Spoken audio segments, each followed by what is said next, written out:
Bonjour très chers amis les Sagittaires et soyez le bienvenu sur ma chaîne Intuition des Sérines et j'espère que vous êtes bien. Allez, c'est parti. Quelqu'un enquête sur votre vie, chère âme. Pas ouvertement, pas d'une manière qu'ils admettraient jamais. Ils le font tranquillement, soigneusement et avec un niveau d'intention qui honnêtement me dit tout sur à quel point ils se sentent menacés par vous. Ce qui est vraiment intéressant pour moi, et c'est là que cela devient en couche, c'est qu'ils n'ont pas commencé avec les méthodes évidentes. L'énergie que je ressens suggère qu'ils sont allés voir quelqu'un d'abord. Quelqu'un avec une autorité spirituelle, quelqu'un qui croyait pouvoir lire les gens dans des situations, un médium, un cartomancien, quelqu'un dans ce monde. Ils se sont assis devant cette personne et ont demandé à propos de vous. Ils voulaient savoir ce que vous faites, où vous vous dirigez, à qui vous êtes connecté, mais ce qu'ils ont entendu en retour ne les a pas satisfaits. Et cette insatisfaction est exactement ce qui a mis tout le reste en mouvement. Regardons ce que ces cartes révèlent. Deux cartes ont sauté pendant que je mélangeais. Chère âme, l'une a atterri face visible, l'autre face cachée. Je prends cela comme un signe que cette énergie veut vraiment être entendue aujourd'hui. Quelque chose se fraye un chemin et ne peut plus rester caché. Très bien, chère âme, nous avons déjà ces deux cartes qui ont choisi de se montrer, et maintenant je vais en tirer 7 autres du jeu. Cela nous donne une image complète de ce qui se passe vraiment autour de vous en ce moment. 7 cartes sont placées face cachée sur la table. Je peux déjà sentir le poids de cette énergie juste assise ici. Et honnêtement, c'est dense. Il y a quelque chose de très délibéré, de très calculé qui bouge autour de vous en ce moment. Et j'ai besoin que vous restiez avec moi alors que nous traversons cela ensemble, car ce qui passe n'est pas quelque chose que vous devriez prendre à la légère. Ces cartes sont sur le point de nommer exactement ce qui s'est passé dans votre dos. L'énergie ici est déjà si révélatrice, chère âme, et j'ai besoin que vous vous prépariez vraiment pour ce que ces 3 premières cartes révèlent. Nous avons le hiérophante, le 6 de pentacle et les amoureux, donc tout de suite je perçois cette énergie d'enquête. Quelqu'un passant par des canaux, par des personnes, par des connexions pour vous atteindre. Le hiérophante me dit qu'ils ont commencé avec une source spirituelle. Le 6 de pentacle me montre des ressources échangées. Et les amoureux, chère âme, ils essaient spécifiquement de cartographier vos alliances. Et cela seul devrait vous dire tout sur leurs intentions. Le hiérophante. Quand cette carte est apparue comme la toute première carte dans cette lecture, j'ai immédiatement ressenti ce sens de quelqu'un assis en face d'une figure d'autorité, quelqu'un qui est censé détenir une connaissance sacrée, quelqu'un qui lie les gens pour gagner sa vie, et c'est exactement ce que l'énergie que je perçois me montre ici. Ce qui est vraiment intéressant, c'est que celui qui enquête sur votre vie, chère âme, n'a pas commencé par les ragots. Il n'a pas commencé en demandant autour de votre cercle social. Il est en fait allé voir un médium, un cartomancien, quelqu'un avec une autorité spirituelle, et il s'est assis et a posé des questions sur vous, spécifiquement. Il voulait savoir ce que vous faites, où vous êtes émotionnellement, à qui vous êtes connecté, quelles opportunités viennent vers vous. Le hiérophante dans cette position me dit que cette personne croyait sincèrement pouvoir extraire des informations sur vous par des moyens spirituels. Elle pensait qu'en consultant quelqu'un avec ce genre de don, elle obtiendrait des réponses claires et détaillées sur votre vie qu'elle pourrait ensuite utiliser. Mais voici ce que je trouve si fascinant à propos de cette carte apparaissant en premier. Le hiérophante représente aussi la vérité établie. Et parfois, la vérité qui passe par une lecture authentique n'est pas la vérité que quelqu'un veut entendre. Ce qu'ils ont reçu en retour ne les a pas satisfaits. Les réponses étaient soit trop vagues, soit trop honnêtes, soit pointées vers leur propre comportement. Et cette insatisfaction, chère âme, est ce qui a commencé tout le reste qui a suivi. Le hiérophante porte l'énergie d'une sagesse lunaire sacrée, et comme âme sensible profondément connectée à votre monde émotionnel, votre énergie intuitive sacrée est exactement ce qu'ils essayaient d'utiliser contre vous. Il y a un terme psychologique pour cela, surveillance par procuration, où quelqu'un ne peut pas vous confronter directement, alors il cherche des informations par des intermédiaires. Et ce que je trouve profondément révélateur, c'est que le hiérophante gouverne aussi les frontières sacrées, des frontières qui ont été franchies au moment où ils ont posé ces questions sur vous. Le 6 de pentacle. Et voici où l'enquête passe du spirituel à quelque chose de bien plus calculé et ancré. Quand le hiérophante ne leur a pas donné ce qu'ils voulaient, ils n'ont pas arrêté. Ils ont simplement changé de méthode.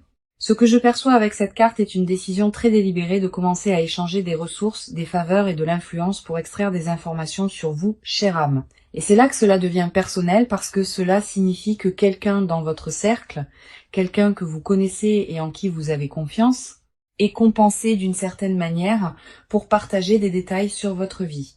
Maintenant, je veux être claire. Cela ne ressemble pas toujours à de l'argent qui change de main. L'énergie que je ressens ici suggère que cela pourrait être une monnaie émotionnelle, quelqu'un à qui on offre loyauté, validation, inclusion sociale, ou une promesse de soutien en échange de fournir des informations. Pensez aux personnes autour de vous qui semblent soudainement, étonnamment proches de quelqu'un en qui vous n'avez pas pleinement confiance. Cette dynamique est exactement ce vers quoi cette carte pointe. Ce qui est vraiment intéressant à propos du 6 de Pentacle dans cette position, c'est le déséquilibre de pouvoir inhérent qu'il révèle. Il y a un donneur et il y a des receveurs.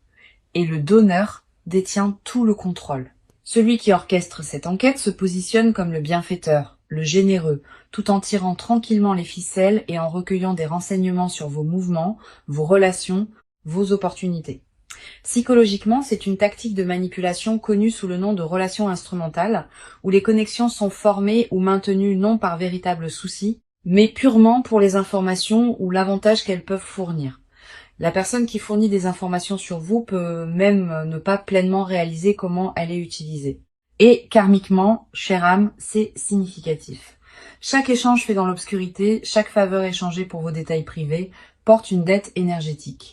Le 6 de Pentacle se rééquilibre toujours éventuellement, et ce qui vous est pris sans consentement trouvera son chemin de retour vers sa source. Il y a aussi une signature lunaire qui court à travers cette carte, que je ne peux ignorer, et la lune bien sûr, et l'astre qui résonne avec votre nature émotionnelle profonde. Ce que j'interprète ici, c'est que celui qui recueille ces informations sur vous est profondément conscient de votre magnétisme émotionnel naturel, de votre capacité à attirer de bonnes choses, de bonnes personnes et de bonnes opportunités dans votre vie, presque sans effort.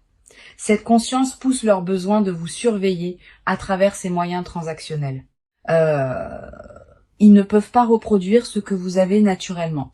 Alors à la place, ils essaient de le cartographier, de l'étudier, de l'inverser par des informations de seconde main. Et voici ce qui me frappe le plus profondément à propos de cette énergie.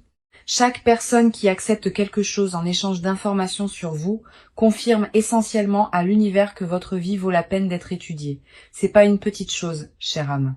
Et que cela qu'il le réalise ou non est le plus grand compliment qu'il pourrait jamais vous faire. Les amoureux, et quand cette carte est sortie, quelque chose a cliqué pour moi immédiatement. C'est pas principalement à propos de romance, chère âme. Et j'ai besoin que vous entendiez vraiment cela. Ce que je perçois ici, c'est que la personne qui enquête sur vous est devenue fixée sur une alliance spécifique. Une connexion que vous avez avec quelqu'un d'autre qui court incroyablement profondément. Cela pourrait être un partenaire romantique, oui, mais cela pourrait tout aussi bien être un meilleur ami, un partenaire d'affaires, quelqu'un qui se tient complètement dans votre coin et en qui vous avez confiance avec les parties de vous-même que vous ne montrez pas au monde. L'image dans cette carte montre deux personnes si complètement en harmonie l'une avec l'autre qu'il y a presque un champ de force invisible autour d'elles. Cette bulle sacrée de confiance et de compréhension est exactement ce que l'enquêteur essaie de pénétrer. Il veut savoir à quel point ce lien est solide. Il veut savoir s'il y a des fissures qu'il pourrait exploiter pour créer de la distance entre vous et cette personne. C'est pas de la curiosité passive. C'est de la triangulation stratégique, un modèle de manipulation où quelqu'un s'insère dans une dynamique spécifiquement pour déstabiliser une connexion existante. Votre personne, qui qu'elle soit, fait partie de votre armure énergétique en ce moment. Et à un certain niveau, l'enquêteur le sait déjà. Astrologiquement, les amoureux sont gouvernés par les Gémeaux, le signe de la communication et de la dualité. Et ce que je trouve profondément révélateur ici, c'est que la connexion même qu'ils essaient de cartographier et éventuellement de couper est la chose exacte qui vous fournit le plus de protection en ce moment. Plus cette alliance reste forte, chère âme, plus leur enquête devient difficile. L'énergie se construit déjà si fortement ici, chère âme, et nous avons encore 7 cartes qui attendent de parler. Je retourne les 3 prochaines cartes maintenant. Et nous avons le 9 de bâton, le roi de coupe et le 7 de bâton.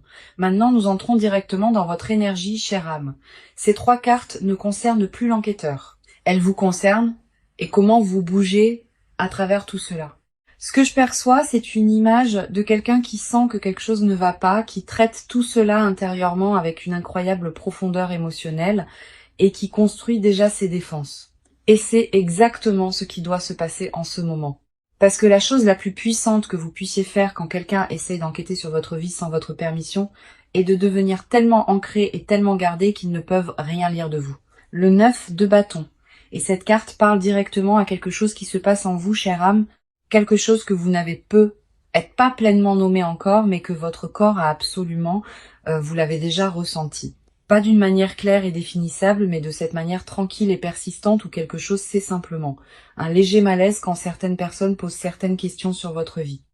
Un sentiment d'être observé d'une distance que vous ne pouvez pas tout à fait localiser. Votre système nerveux a enregistré ces signaux bien avant que votre esprit conscient ne rattrape. Ce qui rend cette carte si significative ici, c'est que le 9 de bâton parle à quelqu'un qui a déjà traversé ce genre de violation de frontières auparavant. Une expérience précédente où quelqu'un a accédé à votre vie sans votre consentement a en fait aiguisé vos instincts plutôt que de les briser. Vos blessures passées sont devenues votre système d'alerte précoce. Et en ce moment, ce système se déclenche. Cette garde inexplicable que vous portez ces derniers temps, cet instinct de tenir certaines informations plus près, cette réticence subtile à partager des mises à jour même avec des personnes familières, faites-y confiance complètement. Astrologiquement, Mars gouverne l'énergie défensive de cette carte. Et Mars active actuellement vos réponses d'autoprotection instinctive pour une raison. Votre intuition n'est pas de la paranoïa, chère âme, c'est de la précision. Et le fait que vous ayez ressenti quelque chose sans pouvoir encore le nommer est en fait votre plus grand avantage dans cette situation en ce moment. Parce que la personne qui enquête sur vous compte sur le fait que vous ne faites pas confiance à ce que vous ressentez. Le moment où vous décidez de croire pleinement vos propres instincts est le moment où toute leur opération commence à se défaire. Et ce moment, chère âme, est maintenant. Le roi de coupe. Et c'est là que l'histoire prend un tournant que la personne qui enquête sur vous n'a complètement pas anticipé. Cette carte, c'est vous, chère âme. Comme âme sensible profondément connectée à votre monde émotionnel, le roi de coupe est votre énergie naturelle incarnée, le maître de la profondeur émotionnelle et du commandement intuitif.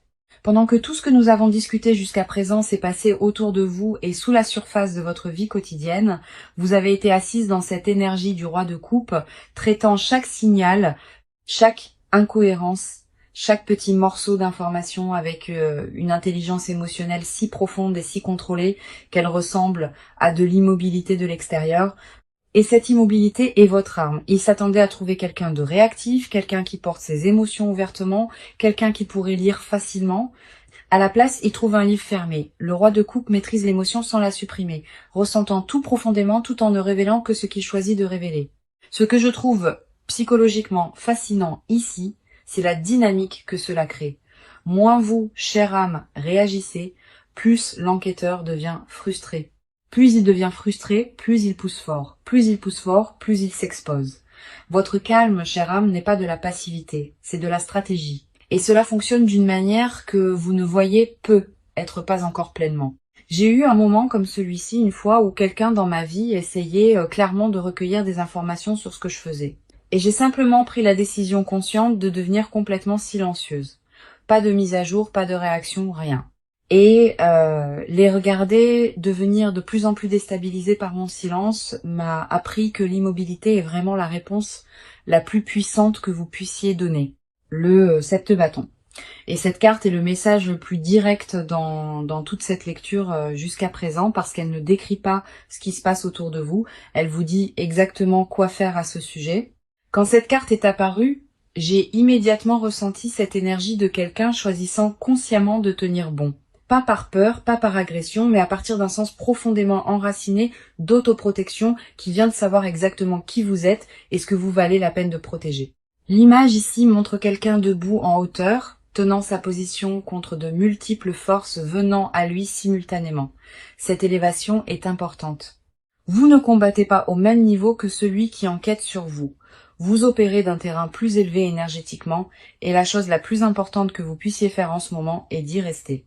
Pratiquement, cela ressemble à devenir intentionnellement sélective sur ce que vous partagez et avec qui. Pas chaque mise à jour sur votre vie doit être annoncée. Pas chaque opportunité doit être discutée. Pas chaque relation doit être expliquée. Moins d'informations circulent sur vous dans des espaces que vous ne pouvez pas contrôler, moins de matériel l'enquête a à travailler. Karmiquement, c'est significatif. Chère âme, pendant qu'il dépense une énorme énergie à essayer de briser vos frontières, vous avez la capacité naturelle de simplement fermer la porte. Votre protection énergétique n'est pas quelque chose qu'ils peuvent acheter, emprunter ou extraire par un intermédiaire. Elle vous appartient entièrement. Et il y a quelque chose de presque poétique à ce sujet. Ils ont consulté une source spirituelle en premier parce qu'ils sentaient que votre énergie était puissante et valait la peine d'être comprise. Maintenant, la chose même qu'ils craignaient, votre capacité naturelle à vous protéger est le mur exact à travers lequel ils ne peuvent pas passer. Nous entrons maintenant dans la couche finale de cette histoire, chère âme. Et j'ai besoin que vous prêtiez vraiment attention à ce que ces 3 dernières cartes sont sur le point de révéler ici. Elles sont l'As de Pentacle, le 7 d'épée et le 10 de bâton. Et juste comme ça, l'image devient complètement claire. L'As de Pentacle me dit exactement ce qu'il recherche d'autre, au-delà de simplement l'intelligence émotionnelle à votre sujet. Le 7 d'épée nomme directement l'opération. Et le 10 de bâton me montre ce que toute cette activité secrète a tranquillement fait à vous, chère âme, d'une manière que vous n'avez pu être même pas pleinement reconnu. Ces 3 cartes ensemble sont le cœur de toute l'enquête. Le motif, la méthode et le coup. Et ce qui passe, c'est quelque chose dont j'ai vraiment besoin que vous vous asseyiez avec avant que nous allions plus loin. L'As de Pentacle. Et voici le second motif, chère âme, celui qu'ils n'admettraient jamais, même si vous leur demandiez directement. Quand cette carte est apparue, j'ai ressenti ce sens immédiat de quelque chose de nouveau et tangible se formant dans votre vie. Une graine d'opportunité matérielle qui est soit juste arrivée, soit juste au bord d'arriver. Un nouveau flux de revenus, une opportunité financière, un développement de carrière, quelque chose qui représente une croissance concrète, réelle dans votre monde physique. Et ils le savent ou ils le soupçonnent. Et ce soupçon les ronge d'une manière que l'intelligence émotionnelle dont nous avons discuté plus tôt ne peut tout simplement pas expliquer. Ce que j'interprète ici, c'est que cette enquête n'a jamais été purement à propos de sentiments ou de relations. Il y a une couche très ancrée, très pratique d'envie qui dirige cela. Quelqu'un dans votre orbite a vu quelque chose changer dans vos circonstances matérielles et veut comprendre exactement comment c'est arrivé, qui vous a aidé, quelles connexions ont rendu cela possible, quelles opportunités viennent encore vers vous. Psychologiquement, cela s'appelle l'envie de ressources et c'est l'un des motivateurs les plus puissants pour un comportement secret. Ils ne peuvent pas vous demander directement parce que cela exposerait leur conscience de votre croissance. Alors à la place, ils recueillent des informations par les canaux que nous avons déjà vus, par des intermédiaires, par des échanges, par l'observation. Votre nouveau commencement, chère âme, est la chose même qui vous rend digne d'être étudié et cela devrait vous dire tout sur où vous vous dirigez. Parce que les gens n'investissent pas autant d'énergie à enquêter sur quelqu'un qui se tient immobile. Ils ne viennent que pour ceux qui sont clairement et indéniablement en train d'avancer vers quelque chose de remarquable. Le 7 d'épée. Et le voici, chère âme, la carte qui nomme tous ceux autour de quoi nous avons tourné dans toute cette lecture, exposée dans une clarté complète et indéniable. Quand cette carte est apparue, j'ai senti quelque chose changer dans l'énergie de cette lecture. Comme un rideau tiré pour révéler exactement ce qui s'est passé dans les ombres de votre vie. C'est la carte de l'opération secrète, de l'information recueillie sous le couvert de l'obscurité, de quelqu'un se déplaçant dans votre monde comme un voleur qui s'est convaincu qu'il est simplement stratégique. L'imagerie ici est frappante et incroyablement spécifique à votre situation. Des figures sombres se déplaçant dans la nuit, soigneusement, délibérément, collectant des morceaux d'informations un par un, tout en croyant qu'elles sont complètement invisibles.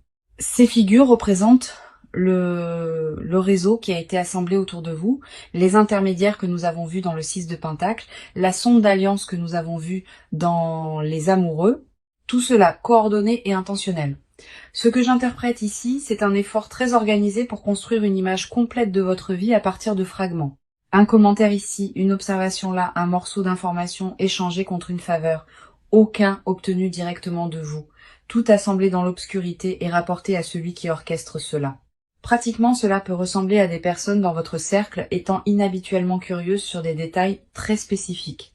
Votre emploi du temps, vos finances, vos nouvelles connexions, vos plans. Cela peut ressembler à des conversations qui semblent désinvoltes, mais se sentent étrangement pointues. Cela peut ressembler à quelqu'un qui vous connaît à peine, sachant d'une certaine manière des choses sur votre vie que vous n'avez jamais partagées avec lui directement. Mais voici où le karma de cette carte devient si significatif. Chère âme, le 7 d'épée porte en lui la graine de sa propre exposition. Tout ce qui est recueilli dans l'obscurité laisse une trace. Chaque échange fait en secret crée un témoin.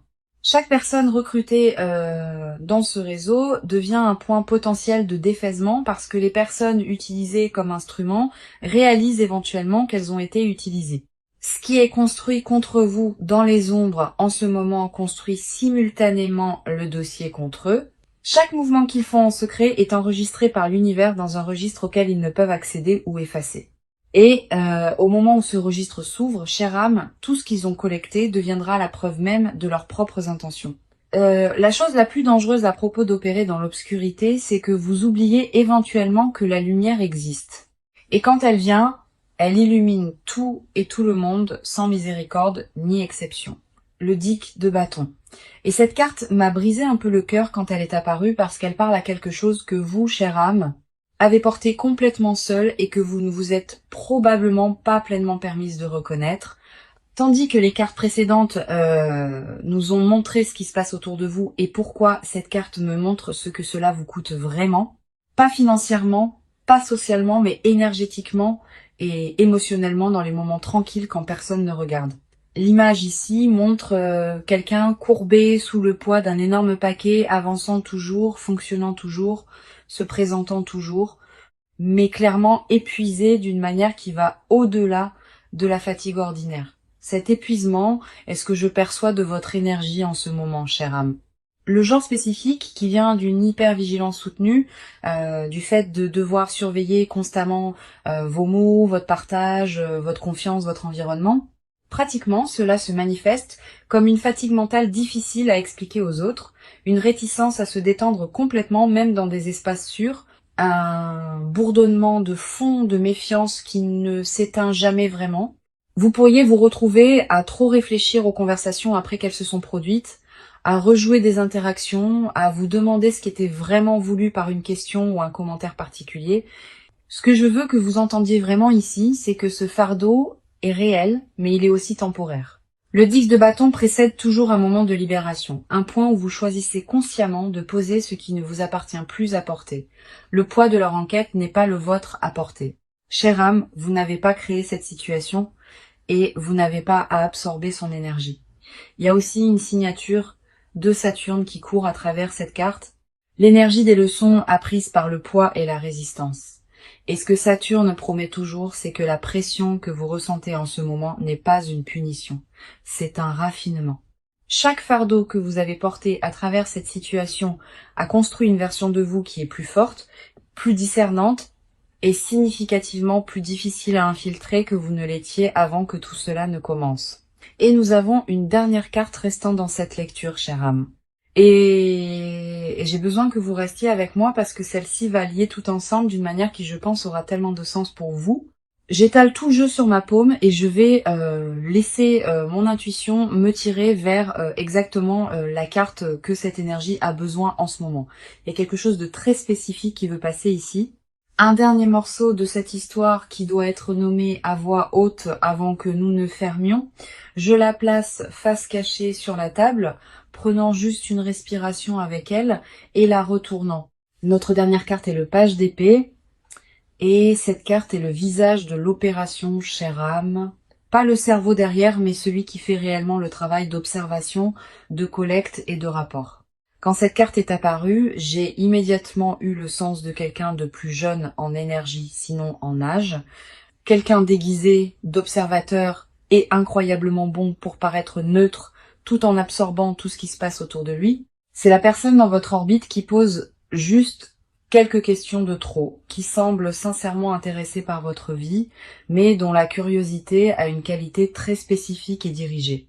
Le page d'épée est un collecteur d'informations habile. Il remarque les détails, il se souvient des conversations. Il assemble des fragments en une image cohérente et passe cette image à celui qui l'a envoyée.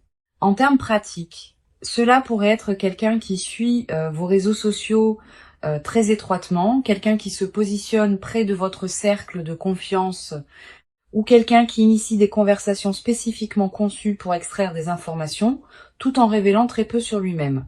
Mais voici le karma qui rend cette carte si puissante dans cette position. Le page d'épée porte aussi l'énergie de la conscience intellectuelle et cette conscience coupe dans les deux sens parce que, chère âme, avec vos instincts qui s'approfondissent et votre intelligence émotionnelle du roi de coupe, vous commencez à voir cette personne avec une clarté absolue. Leurs questions commencent à se sentir pointues. Leur intérêt commence à se sentir creux. Leur enquête devient leur introduction, et vous savez maintenant exactement qui ils sont. Cette histoire n'est pas finie encore, et je le sens dans mes os en ce moment. Quelque chose me tire encore, et j'ai besoin d'honorer cela. Alors je vais prendre la moitié de ce jeu, le retourner face visible, et laisser la toute première carte qui se révèle parler comme notre confirmation finale pour tout ce que nous avons vu aujourd'hui. Et cette carte est l'as de bâton. Et le voici, chère âme, la confirmation vers laquelle toute cette lecture a construit. Cette carte est de l'énergie d'ignition pure, un nouveau chapitre éclatant à l'existence avec une force qui ne peut être contenue, ne peut être surveillée et absolument ne peut être éteinte par l'enquête ou l'envie de qui que ce soit. Quoi qu'il commence dans votre vie en ce moment, et nous avons vu la graine dans cet as de pentacle, c'est réel, c'est puissant et c'est déjà en mouvement. Ce qui me frappe le plus profondément à propos de cette carte apparaissant comme notre confirmation, c'est ce qu'elle dit sur les personnes dont nous avons discuté tout au long de cette lecture. Chaque ressource qu'ils ont dépensée à essayer de vous comprendre, chaque faveur échangée, chaque question soigneusement plantée, tout cela était eux ressentant ce feu en vous avant même que vous ne le ressentiez pleinement vous-même. Ils enquêtaient sur votre potentiel. Chère âme, et l'as de bâton vient de confirmer que leurs instincts à votre sujet étaient absolument corrects. Vous êtes sur le point de brûler si magnifiquement brillamment qu'aucune ombre ne peut vous suivre là-bas. Et tout ce qu'ils ont essayé de découvrir à votre sujet, ils sont sur le point d'en être témoins de première main. Chère âme, nous avons couvert tant de terrain dans cette lecture aujourd'hui et je veux que vous vous asseyez avec tout ce qui est passé avant que vous ne fermiez ceci. Quelqu'un a travaillé très dur pour comprendre votre vie de l'extérieur parce qu'il ne peut pas y accéder de l'intérieur. Il est allé à des sources spirituelles. Il a échangé des faveurs. Il a recruté des observateurs. Il a sondé vos alliances. Et à travers tout cela, vous avez bougé avec une intelligence émotionnelle et un pouvoir tranquille qu'il ne peut fondamentalement pas décoder. Ce que je veux que vous retiriez de cette lecture n'est pas la peur et pas la paranoïa. Ce que je veux que vous retiriez, c'est la conscience et la confiance. La conscience de qui mérite l'accès à votre vie et qui ne le mérite pas. La confiance dans les instincts qui vous protègent déjà tranquillement tout ce temps. Chère âme, le fait que quelqu'un enquête sur vous n'est pas une menace, c'est un témoignage. Cela signifie que vous vivez une vie qui vaut la peine d'être examinée, que vous construisez quelque chose qui vaut la peine d'être envié, et que vous devenez quelqu'un qui vaut la peine d'être regardé. Protégez votre énergie, faites confiance à votre cercle avec soin, et continuez à avancer exactement comme vous l'avez fait. Le feu est déjà allumé, laissez-le brûler. Ceci est une lecture générale à des fins de divertissement uniquement, et j'espère qu'elle vous a apporté de la clarté et de la paix aujourd'hui. Merci beaucoup d'avoir été ici avec moi. Chère âme, prenez soin de vous, faites-vous confiance, et je vous verrai dans la prochaine.